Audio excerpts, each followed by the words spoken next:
Hi అండి. పిల్లలకి పెద్దలకి నచ్చేలాగా సేమియా ఉప్మా ఇలా ట్రై చేయండి. టేస్ట్ అయితే చాలా బాగుంటుంది. ముందుగా 1 కప్ వరకు సేమియా తీసుకొని స్టవ్ వెలిగించుకొని ఒక కళాయి పెట్టుకొని సేమియా వేయించుకొని పక్కన పెట్టేసుకుందాము.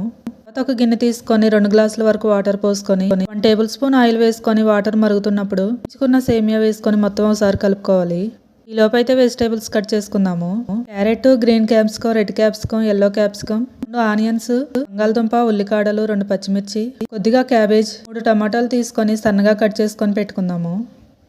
ఆ తర్వాత సేమియా ఈ విధంగా ఉడుకుతున్నప్పుడు స్టవ్ ఆఫ్ చేసుకొని 1 గ్లాస్ వరకు నార్మల్ వాటర్ పోసుకొని మొత్తం ఒకసారి కలుపుకొని వడకట్టేసుకొని పక్కన పెట్టేసుకుందాము. తర్వాత స్టవ్ వెలిగించుకొని ఒక గిన్నె పెట్టుకొని 3 టేబుల్ స్పూన్ వరకు ఆయిల్ వేసుకొని ఆయిల్ హీట్ అయ్యాక పోపు దినుసులు, ఆనియన్, పచ్చిమిర్చి, ఉల్లికాడలు వేసుకొని మొత్తం ఒకసారి కలుపుకొని కొంచెం వేగాక క్యారెట్, బంగాళదుంప వేసుకొని మొత్తం ఒకసారి కలుపుకొని కొంచెం వేగాక జీడిపప్పు, క్యాబేజీ, టమాటా వేసుకొని మొత్తం కలుపుకొని 2 మినిట్స్ మగ్గించుకున్నాక చేసి పెట్టుకున్న క్యాప్సికం కూడా వేసుకొని రుచికి సరిపడా ఉప్పు, 1/2 టీ స్పూన్ అల్లం వెల్లుల్లి పేస్ట్, చిటికెడు పసుపు వేసుకొని మొత్తం ఒకసారి కలుపుకొని 2 మినిట్స్ వరకు మగ్గించుకున్నాక 1 టేబుల్ స్పూన్ వరకు మసాలా పౌడర్ వేసుకోవాలి.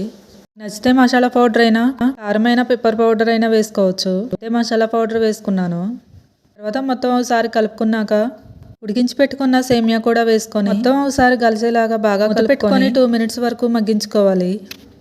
2 మినిట్స్ అయ్యాక మూత తీసుకొని కొత్తిమీర వేసుకొని సర్వ్ చేసుకుంటే ఎంతో టేస్టీ, ఈజీ అయిన వెజిటేబుల్ ఉప్మా అయితే రెడీ అయిపోతుంది. టేస్ట్ అయితే చాలా బాగుంది. మీరు కూడా ట్రై చేయండి. వీడియో నచ్చితే లైక్ అండ్ సబ్స్క్రైబ్. బాయ్.